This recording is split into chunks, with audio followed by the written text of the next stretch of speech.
샬롬 샬롬 샬롬 샬롬 샬롬. 하나님 사랑합니다. 여러분 주 안에서 사랑합니다. 오늘 야고보서 3장 말에 실수가 없도록 위에서부터 나는 지혜는 어떠한 것이다. 13절에서 18절까지가 그렇게 나오고, 그 다음에는 세상과 보타지 말라고 4장에 쭉 그렇게 나오죠. 허탄한 자랑을 경고하고, 5장에는 부한 자에게 주는 경고, 그리고 인내로 결말을 보는 기도를 하라고 이렇게 해서 야고보서가 끝납니다. 오늘 3장 말의 실수, 우리 혀를 참 조심해야 된다는 거죠. 성숙한 성도는 인내해야 된다. 1장이었습니다. 합당한 의미를 해라. 2장. 그리고 이제 3장에 혀를 제어하라. 제어라는 건 우리가 절제하라는 말이죠. 야고보 당시에 그리스도인은 말의 문제가 많은 것으로 보입니다. 근데 뭐 그때만이겠습니까? 우리가 항상 생활 가운데 해놓고도 얼마나 우리가 나중에 후회하는 그런 경우가 많은지, 야고보서 1장 19절에도 이런 말씀을 하고 있고, 26절에도, 그리고 2장 12절에도 이런 말씀을 합니다. 야고보서 4장 1절에서 또한 11절 12절에 보면 이 사람에게는 말의 문제가 대단히 심각하다. 말의 권능도 있습니다. 찬양, 기도, 선포, 권면. 말하는 능력은 사람을 사람되게 하는 능력이다. 하나님의 이름은 말씀이라고 요한복음 1장 1절에 증거하죠. 우리가 찬양하는 거, 기도는 많이 못한다 할지라도, 그리고 또 우리가 말씀을 읽음으로써 선포하는 거 굉장히 중요합니다. 그리고 권면하는 것도 필요합니다. 옳지 않을 때는 무조건 그냥 응응하고 대답해줘서는 안 되죠. 권면할 줄도 알아야 합니다. 하나님의 이름은 말씀이라고 요한복음 1장 1절에 태초에 말씀이 계시니라 이렇게 시작합니다. 이 말씀이 하나님과 함께 계셨으니 말씀은 곧 하나님이시니라. 예수 그리스도시죠. 이렇게 말씀하고 있습니다. 오늘 본문에는 선생이 많이 되지 말라고 말씀을 하는데, 악에게 사용되면 이 말씀이 굉장히 큰 문제가 생깁니다. 말의 권능을 당연한 것으로 받으면 안 되는데, 사망과 생명이 어디에? 혀의 권세에 달려있다고 그러죠. 혀를 사랑하는 자들은 그것의 열매를 먹으리라. 잠언 18장 21절입니다. 이렇게 우리는 항상 사망과 생명이 혀의 권능 안에 있다 생각하고, 우리는 어떤 말? 사망의 말이 아니라 생명의 말을 자꾸 해야 된다라는 거죠. 말에 실수가 없는 자라야 한다. 3장 2절에 보면 사람이 무슨 무익한 말을 하든지 심판날에는 이에 대하여 뭐를 받게 된다? 심판을 받게 된다고 마태복음 12장 36절에도 말씀합니다. 시편 141편 3절에는 내 입에 파수꾼을 세우시고 내 입술에 문을 지키소서. 오죽하면 이렇게 얘기를 하죠. 그래서 성도가 금기해야 할 말은 원망하는 말을 하면 안 된다. 고린도전서 10장 10절에 원망하다가 멸망시키는 자에게 멸망하였나니 원망하지 말라. 그리고 완악한 말을 하면 안 된다. 유다서 1장 15절에 주를 거슬러 한 모든 완악한 말로 말미암아 그들을 정죄하려 하십니다.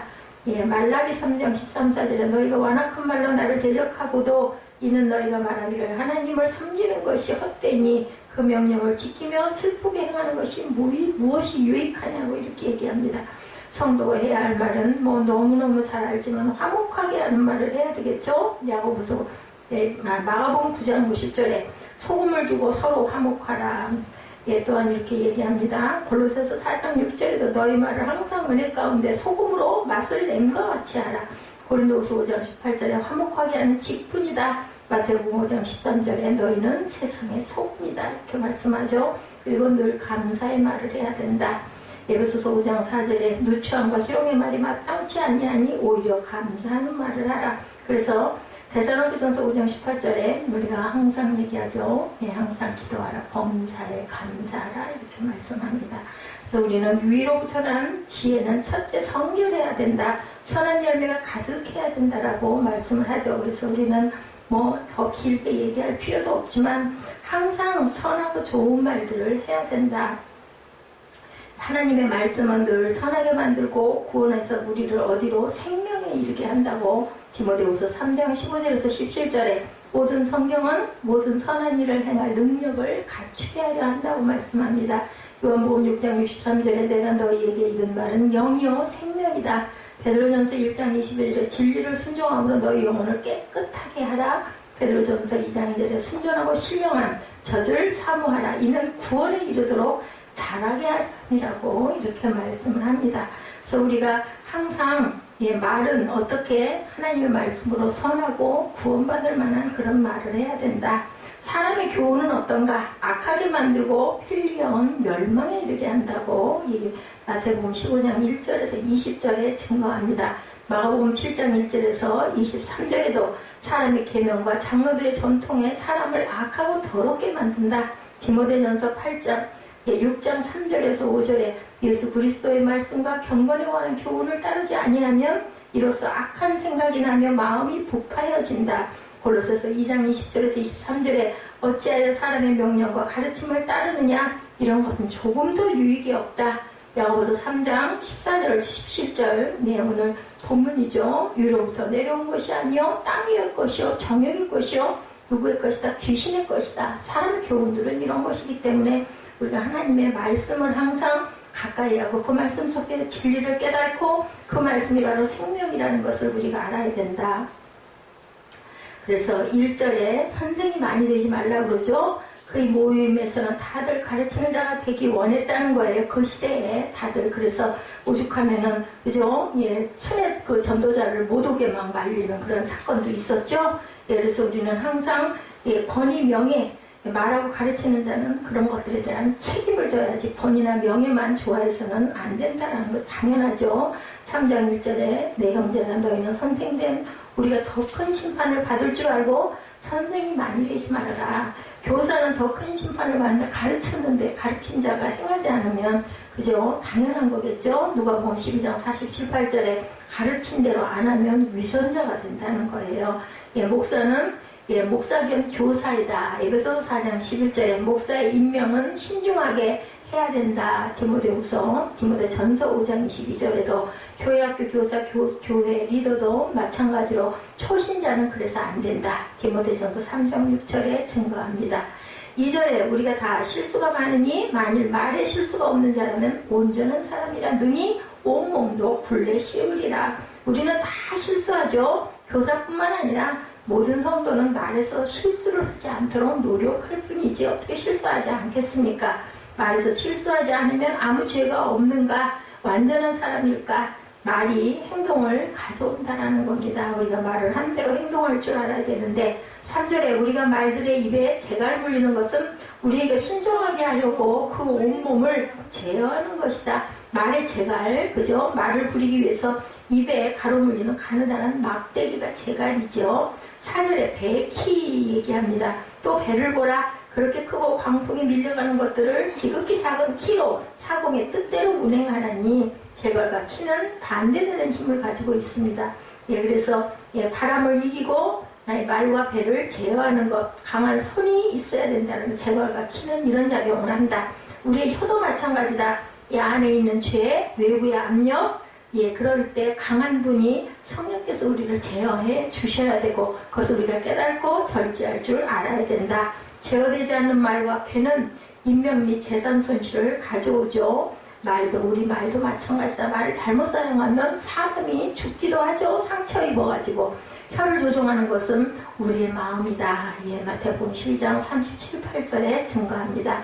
우리의 권면과 선포는 사람을 또한 변화시킬 수 있다. 복음 선포의 어리석음에 대해서 고린도전서 1장 18절에도 증거합니다. 수가성 여인의 그 사건도 요한복음 4장에 나타나죠. 베드로의 설교가 사도행전 2장에 나타납니다. 바울의 선교 여행이 사도행전 14장 12절에 증거합니다. 그래서 우리는 자주 잠언을 자꾸 읽어라. 잠언 말씀이 참 좋습니다. 5절에는 혀는 불이다. 작지만 큰 물체도 태울 수 있다는 거죠.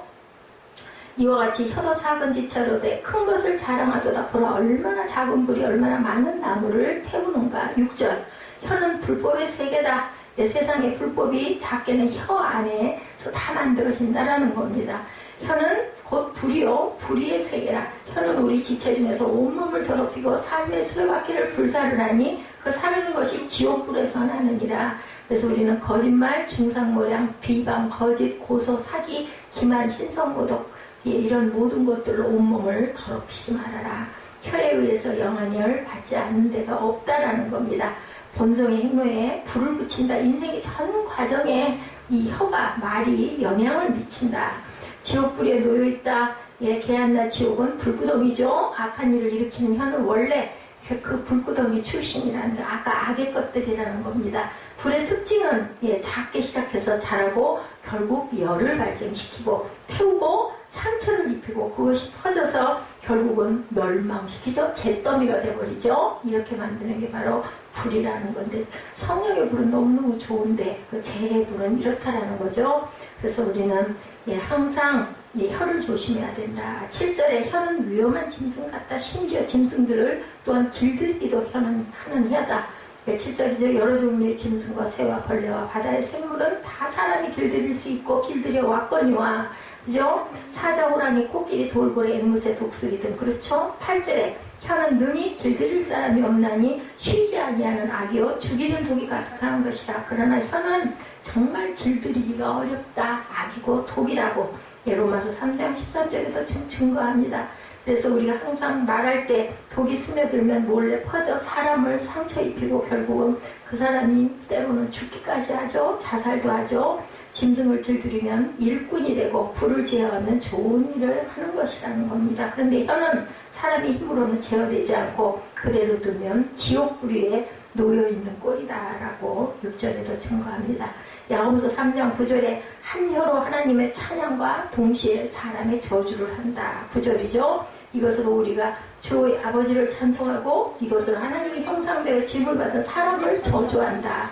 그러니 그죠? 한 입에서 찬송과 저주가 나오는도다. 내 형제들아, 이것이 마땅하지 아니하니라. 당연하죠. 이제 당연한 말씀입니다. 근데 우리는 그럴 때가 너무나 많다. 사람은 하나님의 모양대로 지어졌습니다. 창세기 1장 26, 7절에 증거하죠. 사람에게서 하나님의 성품을 보죠. 인간은 그래서 고귀하기도 합니다. 오늘 본문 10절에 같은 입에서 찬송과 저주 절대로 그래서는 안 된다. 11절은 샘이 한 구멍으로 어찌 단물과 쓴물을 내겠느냐. 12절 내 형제들아 어찌 무화과 나무가 감람 열매를 포도나무가 무화과를 맺겠느냐. 이와 같이 짠불이 단물을 내지 못하느니라. 샘의 특징은 어때요? 맛이 같죠? 같은 샘에서 물은. 중동지방에서 샘은 대단히 중요하죠. 우리나라는 이만큼 중요한 것을 못 느껴요. 물이 정말 맑고 아름답고 좋았죠. 우리나라는 지금은 물론 생수라고 그래가지고 정순이 생순이 물을 사 먹지만 그전에는 어디 그랬어요, 그죠? 바가지로 그냥 물 떠가지고 우물에서 물 길어가지고 벌컥벌컥 제 어렸을 때만 해도 그렇게 먹었습니다. 물의 특징은 생명을 주기도 하고 정결하게 하기도 하고 혀도 이런 역할을 하기도 한다는 겁니다. 12절에 나무도 마찬가지다. 사과나무는 사과를 내죠. 혀는 그 어떤 나무처럼 기쁨도 준다. 나무에게 가장 중요한 것은 뭐예요? 뿌리죠. 시편 1편이죠. 우리가 너무 잘 아는 말씀입니다. 예수님은 좋은 열매는 좋은 뿌리, 좋은 물, 성도에게도 또한 좋은 말씀이 우리에게 좋은 물과 좋은 뿌리가 된다. 샘은 나무는 줄곧 같은 것을 낸다는 거죠. 그러므로 우리 혀도 이렇게 좋은 것들을 낼 줄 알아야 된다. 그러므로 하나님과 사람에게 하는 말이 다르면 영적인 치료를 받아야 된다.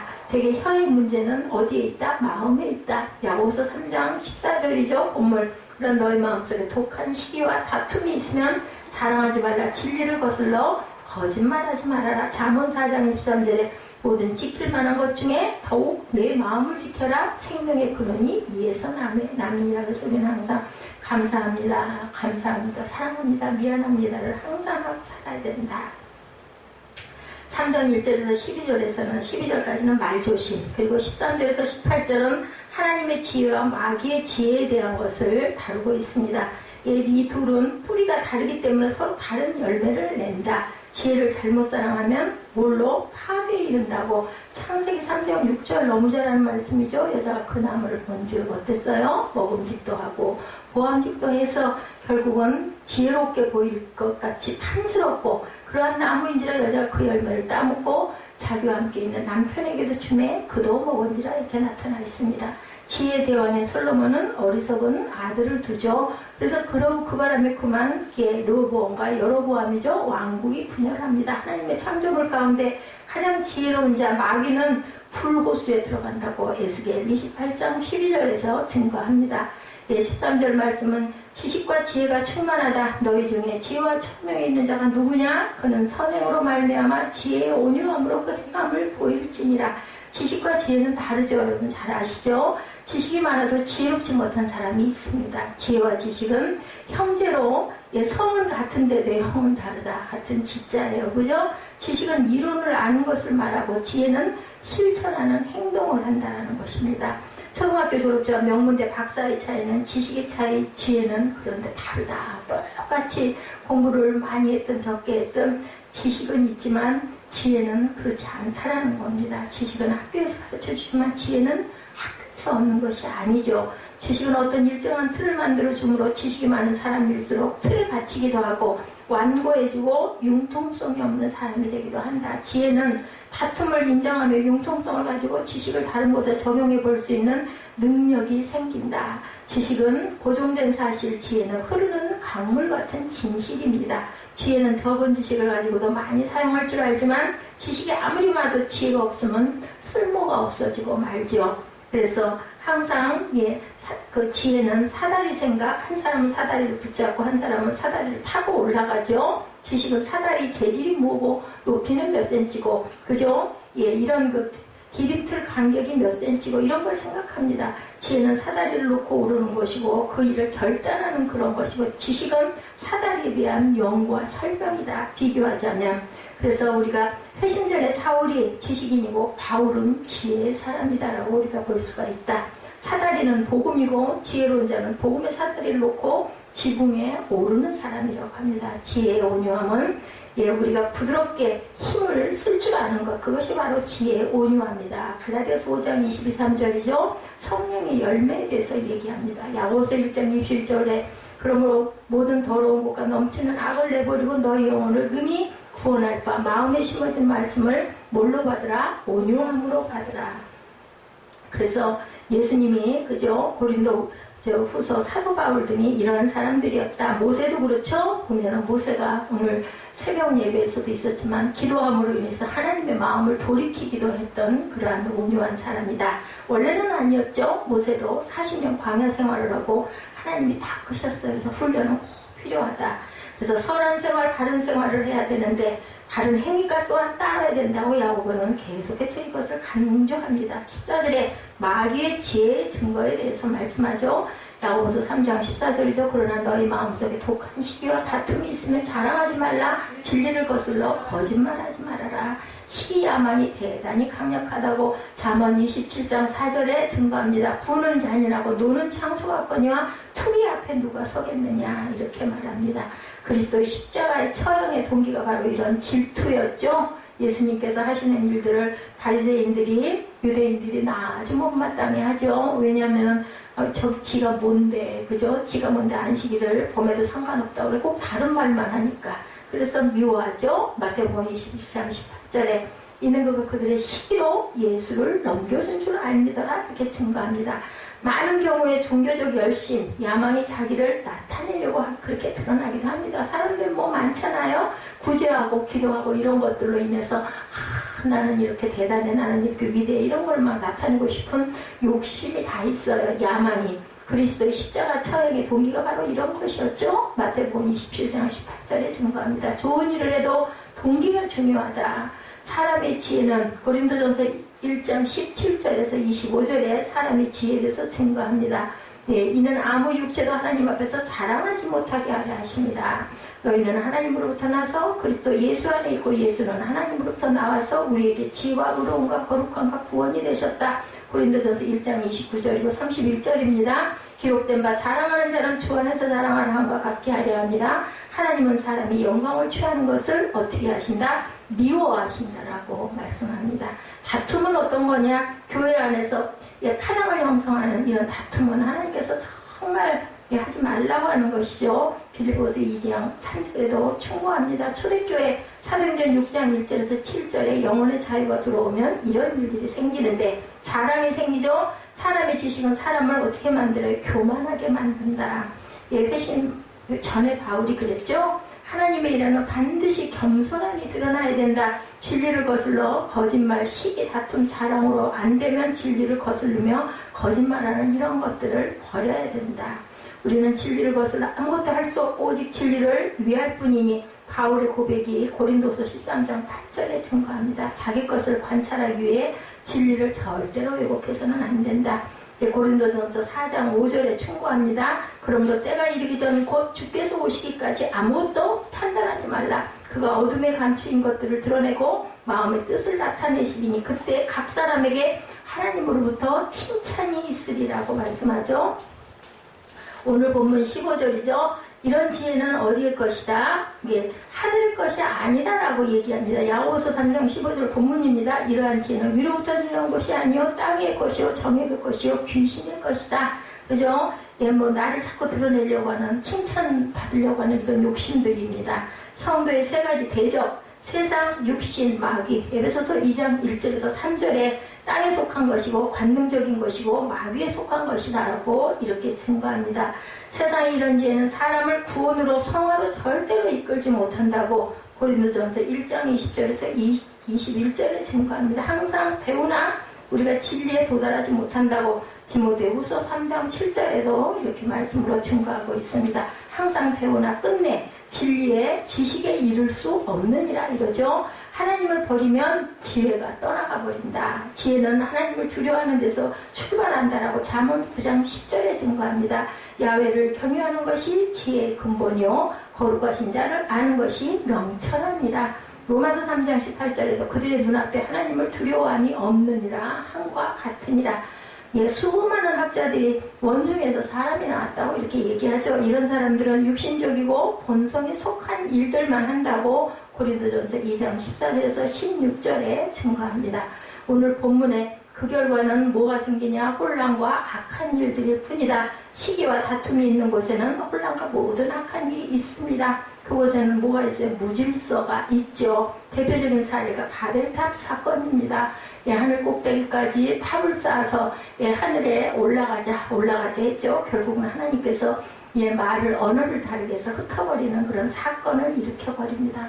아무것도 아니에요. 우리는 정말 보잘것없는 존재입니다. 뭘 대단하게 이뤘다 해도 한순간에 다 무너지죠. 17절입니다. 본문이죠. 하나님의 지혜는 오직 위로부터 난 지혜는 첫째 성결하고 다음에 화평하고 관용하고 양순하며 긍휼과 선한 열매가 가득하고 편견과 거짓이 없나니 순수하고 거룩하고 깨끗하다. 빌립보서 4장 8절이고 시편 12편 6절에서 7절에 기독교의 가장 큰 특징은 사람을 순수하게 만든다라고 말합니다. 교리가 아니라 우선 사람 자체를 순수하게 만들어야 한다. 잠언 1장에서 9장에 보면 지혜와 부도덕이 비교되어서 나온다고 하죠. 화평, 사람의 지혜는 다툼, 경쟁 등 유발죄들을 고백을 얻게 된다. 화평 혹은 평화는 거룩함을 통해서 얻는다. 적그리스도의 평화는 절대 평화롭지가 않다. 부드러움은 타협이 없이도 상식적으로 일을 잘 처리하는 것을 부드러움이라고 하죠. 간청을 우리는 잘 들어주고 다른 사람과 평화롭게 지내고 우리가 이런 것들을 항상 완고함이 아니라는 것을 알아야 된다. 바울의 긍휼은 불쌍히 여기는 것, 선한 사마리아 사람이죠. 선한 열매로 가득해야 된다. 차별하지 않아야 된다. 야고보서 2장에 부자 성도와 가난한 성도의 그런 차이, 그리고 위선이 없어야 된다. 겉과 속이 어떻게 해야 된다? 같아야 된다고 에베소서 4장 15절에 오직 사랑 안에서 참된 것을 하여 범사에 그에게까지 잘할지라. 그는 머리니 곧 그리스도라. 이런 지혜가 오는 경로는 하나님을 두려워해야 되고 그래야 해서 우리가 회심할 줄 알아야 된다. 그리스도 하나님의 지혜에 달하려면 우리는 회심하지 말라고도 회심하죠. 그래서 보면 시편 119편 97절에서 100절에 이런 말씀을 합니다. 한번 봅니다. 내가 주의 법을 어찌 그리 사랑하는지요. 내가 그것을 종일 작은 소리로 읊지로니이다. 주의 계명은 항상 나와 함께하므로 그때 나를 원수보다 지혜롭게 하나이다. 99절에 내가 주의 증거들을 늘 읊조림으로 나의 명철함이 나의 모든 스승보다 나으며 주의 법도들을 지킴으로 나의 명철함이 노인보다 나으니라. 야고보서 1장 5절에도 너희 중에 누구든지 지혜가 부족하거든 모든 사람에게 부히 주시고 꾸짖지 아니하시는 누구에게 하나님께 거라 그리하면 주시리라고 말씀을 하죠. 이 시편 119편 97절에서 100절 말씀이 참 좋습니다. 물론 하나님 말씀 다 좋지만 18절 본문이죠. 하나님의 지혜 열매를 의의 열매라고 부른다라고 말씀합니다. 화평하게 하는 자들은 화평으로 심어 뭘로? 의의 열매로 거두라. 열매는 생명의 생산물이죠. 열매의 씨 안에는 더 많은 열매를 맺힐 수 있는 씨를 가지고 있습니다. 원래 씨를 뿌리지만 야고보는 열매를 뿌린다라고 이렇게 표현을 합니다. 화평으로 쉬며 의의 열매를 거두느냐 이렇게 얘기를 하죠. 그래서 그리스도인들은 죄가 아니라 의를 뿌리는 것이라고 우리가 항상 그런 마음으로 살아가야 된다. 싸움이 아니라 뭐를 뿌린다? 화평을 뿌린다. 즉 주님의 일을 화평하게 알리는 그런 사신들이 되어야 된다. 그래서 우리의 삶은 다른 사람의 삶에 의와 화평을 가져다주는 그런 전령사들이 다 되어야 된다. 교회에서 문제를 일으키는 사람, 뭐라 그래? 트러블 메이커 이렇게 얘기하죠. 그러면 안 되죠. 잠언 6장 16절에서 19절까지 봅니다. 야훼께서 미워하시는 것 그의 마음에 싫어하시는 것이 67가지이니 교만한 눈과 거짓된 혀와 무지한 자의 피를 흘리는 손과 또한 악한 계교를 꾀하는 마음과 빨리 악으로 달려가는 발과 거짓을 말하는 망령된 증인과 및 형제 사이를 이간하는 자다 이렇게 얘기합니다.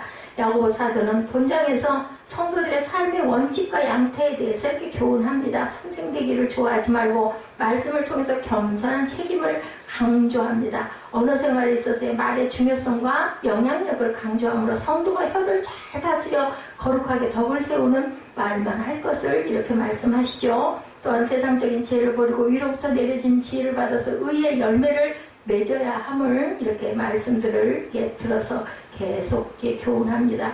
그래서 우리는 선생 될 때 그 선생의 어떤 그 중차대함이 얼마나 대단한 그 책임감이 있는지를 항상 알고 그 말을 행함으로 드러낼 줄 알아야 된다. 하나님만이 진정한 선생님이라고 말씀합니다. 마태복음 23장 8, 9절입니다.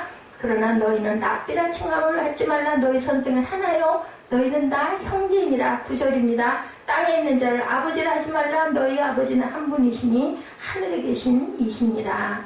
하나님께 받은 지혜는 뭐라고 그래? 누가 너를 고린도전서 4장 7절에 누가 너를 남달리 구별하였느냐? 내게 있는 것 중에 받지 아니하는 것이 무엇이냐? 내가 받았은즉 어찌하여 받지 아니한 것까지 자랑하느냐? 더 큰 심판을 받을 번성된 자라고 야고보 사도는 선생된 자는 더 큰 심판을 받게 될 것이라는 경고도 합니다. 또한 선생된 자가 잘못 가르치면 소경된 자가 소경을 인도하는 것 같아서 둘 다 실족한다고도 말씀하죠. 선생된 자의 잘못으로 실족한 영혼에 대한 책임을 하나님께서는 간과하지 아니하신다라고 가르친 것을 행치 못하면 안 된다고 로마서 2장 20절에서 21절에 율법에 있는 지식과 진리의 무본을 가진 자로서 어리석은 자의 교세하여 어린아이의 선생이라고 스스로 믿으나 그러면 다른 사람을 가르치는 내가 내 자신은 가르치지 아니하느냐? 도둑질하지 말라. 선포하는 내가 도둑질하느니라. 아주 무서운 말씀을 하죠. 비판한 것으로 비판을 받는다. 마태복음 7장 1, 2절이죠. 비판을 받지 아니하려거든 뭐하지 말라고요? 비판하지 말라. 너희가 비판한 그 비판으로 너희가 비판을 받을 것이요 너희가 헤아리는 그 헤아림으로 너희가 헤아림을 받을 것이니라. 그래서 경계할 말의 실수에 대해서 혀에 가공할 위력 아까도 계속 강조해서 얘기했지만 말에 실수가 없는 자면 온전한 자라고 말하면서 말의 영향력과 중요성에 대해서 본문에서 강조하죠. 큰 배를 움직이고 방향을 결정하는 것은 작은 키예요. 그죠? 사람이 보면 혀는 정말 작은 부분인데 매우 커다란 위력을 가지고 있다. 이는 작은 불이 많은 나무를 태우는 것과 같다. 혀는 작지만 온몸을 더럽히고 죄악의 구렁텅이로 떨어지게 할 수도 있다. 예수께서도 사람의 입으로 들어가는 것이 사람을 더럽히지 못하고 사람의 입으로 나오는 악한 말이 사람을 더럽힌다라고 말씀합니다. 이와 같이 혀의 영향력이 큰 것은 사람의 생각이 혀를 통한 말로 표현되기 때문이다. 그래서 그 사람의 그 성품을 알려면 말하는 걸 보면은 그죠? 우리가 알게 되죠. 조급한 말을 하지 말아라. 자만 29장 20절입니다. 내가 말이 조급한 사람을 보느냐? 그보다 미련한 자에게 오히려 희망이 있다라고 그래요. 조급하게 말하는 사람은 오히려 미련한 자에게 차라리 희망이 있다. 함부로 말하지 말아라. 잠언 12장 18절입니다. 칼로 찌름같이 함부로 말하는 자가 있거니와 지혜로운 자의 혀는 양약과 같으니라. 이렇게도 표현합니다. 우리 그런데 이 혀가 정말 길들이기가 힘들다. 사람이 여러 종류의 짐승과 새며 벌레와 해물까지도 길들이지만 제일 길들이기 힘든 것이 자기 몸에 정말 새치혀라고 하죠. 야고보 사도가 밝히면서 혀는 쉬지 아니하는 악이다. 죽이는 독이 가득하다라고 이렇게 얘기합니다. 인간 본성이 타락해서 죄로 오염되어 있기 때문에 자연 생태에서 인간의 혀는 악독을 말할 수밖에 없다. 그러므로 사람이 이러한 혀를 제어한다는 것은 어떤 일보다 힘든 일이다. 악한 혀를 다스리는 방법은 누구로? 성령의 능력에 의지하는 길밖에 없다라고 하죠. 재갈을 먹여야 한다. 야고보서 1장 26절입니다. 누구든지 스스로 경건하다 생각하며 자기 혀를 재갈 물리지 아니하고 자기 마음을 속이면 이 사람의 경건은 헛것이다. 성도가 경계해야 할 입술의 범죄, 야고보 사도는 특히 성도가 입술로 범죄하는 것에 대해서 언급하죠. 아까 우리 본문에 읽었지만 그것은 도리어 맞지 않음을 강조합니다. 한 입으로 하나님을 찬송하고 형제를 저주하는 것은 한 샘에도 단물과 쓴물이 동시에 나올 수 없는 건데 그런 것과 같다는 거죠. 이는 그럴 수 없음을 강조합니다. 무화과 나무가 어떻게 감람나무 열매를 내고 감람나무가 무화과 열매를 낼 수 없듯이 성도가 악한 것을 입술로 열매로 맺어서는 절대로 안 된다. 그래서 우리는 피해야 할 어리석은 말을 하면 안 된다. 에베소서 5장 4절에 누추한과 어리석은 말이나 희롱의 말이 마땅치 아니하니 오히려 감사하는 말을 하라. 심판이 있음을 늘 기억하라. 야고보서 2장 12절에 너희는 자유의 율법대로 심판받을 자처럼 말도 하고 행하기도 해라. 그래서 참된 지혜와 거짓 지혜에 대해서 얘기하죠. 삼가할 세상적인 지혜는 세상적이고 마귀적이고 정욕적인 지혜를 삼갈 것은 성도들에게 늘 야고보 사도는 이렇게 명합니다. 이러한 지혜는 욕심을 이루기 위해 다른 사람을 대하는 데서 사용되는데 이런 지혜가 있는 사람 다툼과 시기로 진리를 거스른다. 이러한 지혜를 가진 자는 이 세상에서 부귀와 건세를 누립니다. 수단과 방법을 가리지 않고 세상 것을 추구하기 때문에 그러나 결국 세상의 지혜는 하나님께 심판받고 멸망당한다는 것을 알아라. 잠언 23장 4절에 부자 되기를 애쓰지 말고 내 사사로운 지혜를 버리라고 이렇게 증거하고 있습니다. 그렇기 때문에 우리가 세상의 그런 영화 그런 거 별로 그렇게 좋아할 일이 아닙니다. 세상의 정욕이다. 요한일서 2장 16절에 이는 세상에 있는 모든 것이 육신의 정욕과 안목의 정욕과 이생의 사랑이 다 아버지께로 온 것이 아니고 세상으로부터 온 것이라고 그러죠. 그런데 위로부터 난 지혜는 성도가 하나님께로부터 받은 지혜는 성령의 지혜로 하나님을 잘 섬기고 사랑을 실천하는 능력이다. 성도가 야고보 사도는 이러한 지혜의 특징을 뭐라고 그래? 성결하고 화평하고 관용하고 양순하며 긍휼과 선한 열매가 가득하고 거짓과 편벽이 없고 화평을 심어 의의 열매를 거둔다고 우리 마지막 18절에 말씀하죠. 성령의 열매를 풍성히 거두게 돼서 하나님을 기쁘시게 하는 삶을 살아라. 성도는 하늘로부터 내려지는 성령의 지혜를 힘입어 그리스도를 닮아가는 성화의 길을 걸어야 한다. 그래서 야고보 사도는 지혜가 부족한 자는 누구에게? 하나님께 구해서 받으라고 야고보서 1장 5절에 증거합니다. 또한 성령과 지혜가 충만한 자라야 그리스도의 복음을 위한 사역을 잘 감당할 수 있다라고 사도행전 6장 3절에 형제들아 너희 가운데 성령과 지혜가 충만하여 칭찬받을 사람 뭐를? 7을 택하라고 그러죠. 거기서부터 뭐가 생겼어? 7 집사가 생기죠. 생명을 보존해라. 전도서 7장 12절에 지혜의 그늘 아래 있으면 돈의 그늘 아래 있은 것 같으나 지혜에 관한 지식이 더 유익함은 지혜가 그 지혜 있는 자를 살리기 때문이라고 말씀합니다. 성도가 세상에 빛된 자로 거룩한 삶을 살기 위해서는 성령의 지혜로 우리가 충만해야 하는데 이러한 지혜는 삶 속에서 뭐를 통해? 언행을 통해 드러난다. 마음속에 쌓은 선이 말과 행위로 표현된다는 거죠. 성도는 거룩한 언행으로 하나님의 거룩하심을 증거하고 복음의 빛을 발하서 하나님께 영광을 돌리는 그러한 사람들이 돼야 된다고 오늘 야고보서 3장 전체 강해의 주석입니다. 우리가 항상 하나님의 은혜를 감사하고 기뻐해서 위로부터 난 지혜를 사모할 줄 알아야 된다.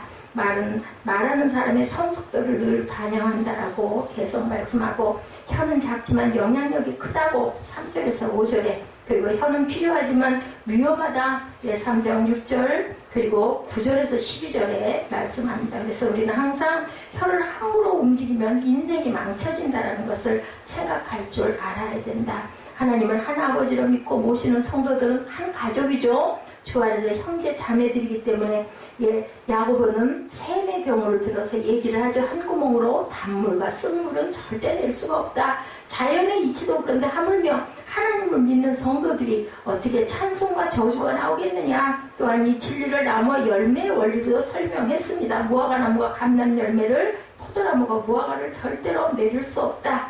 그렇기 때문에 하나님께 영광이 되고 이웃에게 덕이 되고 기쁨을 주는 말을 할 줄 알아야 되고, 낙심한 자에게 소망을 주고 어둠 가운데 있는 영혼에게는 복음의 진리를 전하고, 핍박받는 자와 함께 주님을 항상 찬송해야 된다.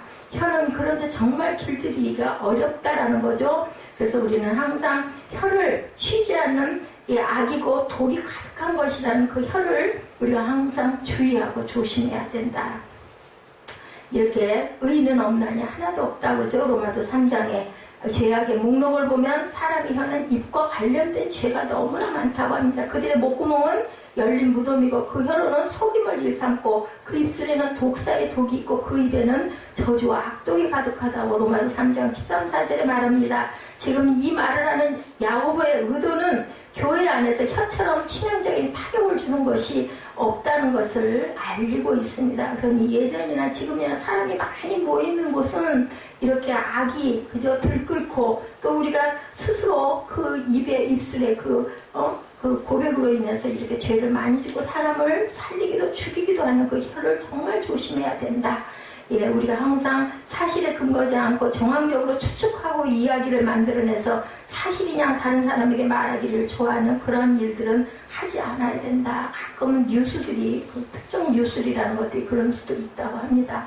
마태복음 5장 22절에 형제에게 노하는 자마다 심판을 받게 되고 형제를 대하여 나가라 하는 자는 공회에 잡히고 미련한 놈이라는 자는 지옥불에 들어가게 되리라. 예수님은 말의 파괴력을 알고 계셨기 때문에 제단의 예물을 드리다가 형제에게 걸리는 마음이 있을 때는 뭐라고 그래? 먼저 화해하고 예물을 드리라고 말씀을 하죠. 성경은 말의 입술의 열매라고 얘기합니다. 잠언 18장 20절이죠. 사람은 입에서 나온 열매로 말미암아 배부르게 되나니 곧 그의 입술에서 나는 것으로 말미암아 만족하게 되느니라. 죽고 사는 것이 혀의 힘에 달렸나니 혀를 쓰기 좋아하는 자는 혀의 열매를 먹으니라. 그런데 하나님은 입술의 열매를 지으신 분이시죠. 입술의 열매를 짓는 나 야훼가 말하노라. 먼데 있는 자에게든 가까우게 있는 자든 평강이 있을지어다. 이렇게 말씀을 합니다. 하나님은 당신의 귀에 들린 대로 행하신다는 거죠. 모세가 기도했을 때 그 마음을 돌이키시는 긍휼과 사랑과 자비의 하나님이다. 출애굽 제1세대는 10명의 정탐꾼들이 가나안에 대해서 말한 보고를 듣고 낙심하고 밤새도록 통곡하죠. 우리가 애굽 땅에서 죽었거나 광야에서 죽었으면 좋을 것을 얼마나 힘들었겠어요. 민수기 14장 28절에 나의 삶을 가리켜 명서하느라 너희 말에 내 귀에 들린 대로 내가 너희에게 행하리니 너희 시체가 이 광야에서 엎드러질 것이다. 이렇게 하나님은 가능하십니다. 그들은 광야 40년의 여정 동안 여호수아와 갈렙을 제하고는 결국은 다 죽고 말죠. 혀의 순기능이죠. 이렇게 혀로 형제를 위로하고 선한 말을 하고 역기능도 있죠. 혀를 잘못 놀려 문제가 생기고 말 때문에 많은 사람이 상처를 받고 결국은 죽기도 한다. 근데 그 기원이 사탄에게 있다는 거죠. 함부로 말하는 것은 사탄에게 쓰임받고 있다라고 생각을 딱 하면 된다. 우리 모두가 그럴 가능성이 있어요. 그죠? 저와 여러분들도 항상 그럴 때가 너무나 많습니다. 그래서 말의 순기능을 회복하려면 성령의 인도함을 받는 길밖에 없다. 하나님께서 이사야를 부르실 때 먼저 거룩한 자들의 숯불을 그의 입술에 닿게 함으로 거룩하게 하시죠. 그래서 이사야는 입술이 더러운 사람에게서 진리의 말씀을 전하는 사람으로 변화가 됩니다. 이는 단순히 입술의 변화를 뜻하는 것이 아니라 그의 내면 세계가 변했음을 말하는 거죠. 말하는 태도나 나의 내용을 통해서 그 사람의 수준을 짐작할 수가 있는 것처럼 하나님께서는 우리가 서로 섬기는 자세로 깨끗한 마음으로 말하기를 원하시고, 그렇지 않고 기분 내키는 대로 말할 때 하나님께서는 그를 심판하신다라고 분명히 말씀합니다. 우리 마음에는 그럴 때 어때요? 평강이나 기쁨이 없어지죠. 우리 마음에 평강과 기쁨이 일어나려면 우리가 용서해야 되고, 첫째는, 그리고는 감사해야 되고, 그래 하나님 감사합니다 할 줄 알아야 된다는 거죠. 베드로전서 3장 10절에 생명을 사랑하고 좋은 날 보기를 원하는 우리는 혀를 금하여 악한 말을 그치며 그 입술로 괴유를 말하지 말라. 타락한 인간은 복된 말을 갖고 있지 않지만 그리스도인은 주 안에서 거듭난 자들이기 때문에 새로운 방언을 하는 자들이라는 것을 절대로 우리가 잊어버려서는 안 되죠. 우리의 마음을 다스릴 때 우리의 혀는 하나님을 찬송하고 그 형제에게 복을 빌고 용서하는 데 사용된다는 것을 꼭 알아야 된다. 따라서 우리 안에 성령의 역사가 메마르지 않도록 회개를 통해서 나를 비우고 기도와 말씀을 통해서 위로부터 임하는 성령의 능력을 채움으로 항상 받아야 된다. 그래서 시인은 시편 19편 14절에 나의 반석이시오 나의 구속자이신 야훼여 내 입의 말과 마음의 묵상이 주님 앞에 연락되기를 원하나이다. 그래서 우리가 통성기도를 그리고 중보기도를 제일 앞에 합니다. 조금 힘들 때도 있지만 입술로 고백한다라는 그런 의미로라도 할 줄 알아야 되겠다. 그래서 우리 기름 부은 입술의 특징은 하나님께 영광을 돌리는 말들을 합니다. 항상 하나님을 자랑해야 되죠. 바울은 무엇을 하든지 말에나 일에나 다 주 예수 이름으로 하고 그 일을 힘입어 하나님 아버지께 감사하라고 골로새서 3장 17절에 증거합니다. 무슨 말을 하든지 나를 내세우지 않고 주님이 하셨습니다. 주님의 은혜입니다. 모든 영광 하나님께 돌립니다. 그래서 뭐 그런 얘기들 하잖아요. 정말 우리 목사님이 아니면 우리 그 권사님이 정말 잘하셨습니다. 우리 장모님이 잘하셨습니다 하면 뭐라 그래요? 모든 영광 하나님께 돌립니다. 박수하십시다 이러죠. 바울은 그리스도 예수 안에서 너에게 주신 하나님의 은혜를 인하여 내가 너희를 위하여 항상 하나님께 감사한다. 고린도전서 1장 4절에 은혜 주심에 늘 감사하고 항상 우리를 그리스도 안에서 이기게 하시고 우리로 말미암아 각처에서 그리스도를 아는 냄새를 나타내는 하나님께 감사한다고 고린도후서 2장 4절에도 그리고 승리하며 살도록 능력 주심에 대해서도 항상 감사합니다. 과거에 하나님을 배방자고 핍박자고 포행자로 하나님을 대적하는 삶을 살았던 바울이 회심하고 변화되니까 입술에서 항상 감사와 하나님께 영광만 나타나죠. 그런데 나를 능하게 하신 그리스도 예수 우리 주께 내가 감사함은 나를 충성되이 여겨 내게 직분을 맡기셨다. 디모데전서 1장 2절에도 직분 주심에 감사합니다. 찬송은 인간만이 할 수 있는 특권이라는 걸 절대 잊어버리면 안 됩니다. 우리를 구원하셨기 때문에 예수 그리스도로 말미암아 찬미의 제사를 드리는 것이고 이는 그 이름을 증거하는 입술의 열매라고 하죠. 마음을 다하고 최선을 다해서 찬송할 줄 알아야 된다. 그리고 행복을 주는 말을 늘 해야 되겠다. 에베소서 4장 29절에 무릇 더러운 말은 너 입 밖에도 내지 말고 오직 덕을 세우는 데 소용되는 대로 선한 말을 하여 듣는 자에게 은혜를 끼치게 하라. 선한 말은 다른 사람에게 행복을 주고 기쁨을 주고 잠언 27장 21절에도 도가니로 은을 풀무로 금을 칭찬으로 사람을 실현하느니라고 말씀합니다. 칭찬은 사람을 금과 같이 은과 같이 귀한 존재로 만든다. 베드로는 악을 악으로 욕을 욕으로 갚지 말고 도리어 복을 빌어주라고도 얘기합니다. 이를 위해서 너희가 부르심을 받았다. 이는 복을 이어받게 하려 하심이라. 베드로전서 3장 9절입니다. 그래서 인생을 황폐케 하는 말은 우리는 어찌되든 피할 줄 알아야 된다. 특히 교회 안에 돌아다니면서 나의 말을 하는 사람들하고는 상대를 하지 말아야 되겠죠. 레위기 19장 16절에 너희는 돌아다니면서 남을 헐뜯지 말고 자기 이웃의 생명을 위태롭게 하는 짓을 하지 말아라. 나는 야훼이다. 이웃에 대한 배려는 하나님에 대한 경외심이다라고 이렇게 표현합니다. 다른 사람이 나에 대해서 하는 말을 들으려 또한 애쓰지도 말으라는 거죠. 전도서 7장 21, 2절에 무릇 사람의 말을 들으려고 마음에 두지 말라. 염려컨대 내 종이 너를 저주하는 것을 들으리라. 너도 가끔 사람을 저주한 것을 내 마음이 아느니라고 합니다.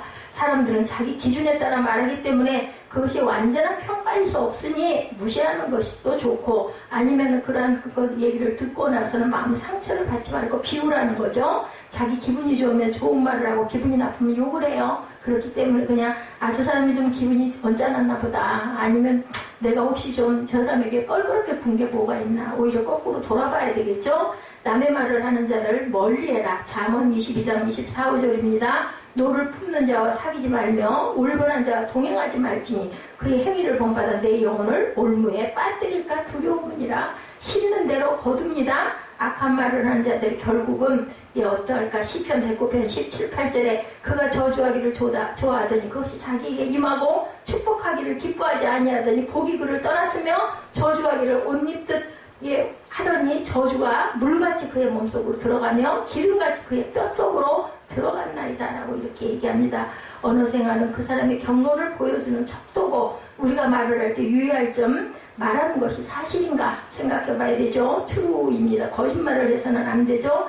말하는 동기가 뭔가 모티브를 항상 생각할 줄 알아야 된다. 언중유골이라고 하죠. 말 속에 마음에 품은 것이 녹아난다라는 것. 가시돋친 말, 빈정대는 말, 부정적인 말, 무시하는 말, 아첨과 거짓말, 과장, 상처를 주는 말은 우리가 피해야 된다. 말하는 시기가 적절함과 타이밍을 생각할 줄 알아라. 말을 할지라도 항상 타이밍이 중요하다는 것을 생각해라. 사실일지라도 다른 사람에게 덕이 되지 않는다면 말을 하지 말아야 된다. 말의 씨앗이 인생의 밭에 뿌려지면 그것이 때가 되어 쌀이 나고 자라 열매를 맺게 되는데 그 열매를 나와 내 말을 듣는 사람이 거둔다라는 것을 절대 잊어버리지 말고 우리가 반드시 기억해야 할 것은 우리 말을 들으시는 하나님께서 말한 대로 입술로 열매로 만드신다라는 것을 생각해야 된다. 혀는 작은데 이렇게 영향력이 크다. 혀는 길들이기가 어렵다. 그런다. 그렇기 때문에 이것을 성령께 의지해야 된다. 기름 부음이 있어야 되겠죠. 하나님의 기름 부음이 하나님을 자랑하는 말, 감사하는 말, 찬양한 말을 통해서 하나님께 영광을 돌리고 칭찬과 격려를 통해서 다른 사람을 복되고 기쁘게 만들 줄 알아야 된다. 반면에 인생을 황폐하게 하고 불행하게 만드는 말은 비방, 조롱, 멸시하는 말과 더러운 말은 우리가 피해야 되겠다. 우리가 어떤 말을 할 때 예수님이 그 말을 들으신다면 기뻐하시나 안타까워하실까를 생각해 봐야 된다. 작은 것이지만 그 작은 것을 우리가 실천할 때 우리의 말이 달라지겠죠. 성숙한 인격에 배어난 언어 생활을 통해서 복된 가정, 복된 교회를 만들고 하나님이 주시는 은혜를 받아서 복된 인생을 내가 살게 된다는 것을 생각해야 된다. 그래서 우리는 일주일 내내 예배를 드리시는 분들도 많겠지만 그렇지 못하다 할지라도 우리 예배 때만이라도 열심히 우리 입술에 그 모든 고백이 이 찬양이 있습니다 라고 생각을 하면서 우리가 항상 기쁜 찬양, 감사의 찬양, 회개의 찬양을 열심히 하는 저와 여러분 되시기를 주님의 이름으로 축복합니다.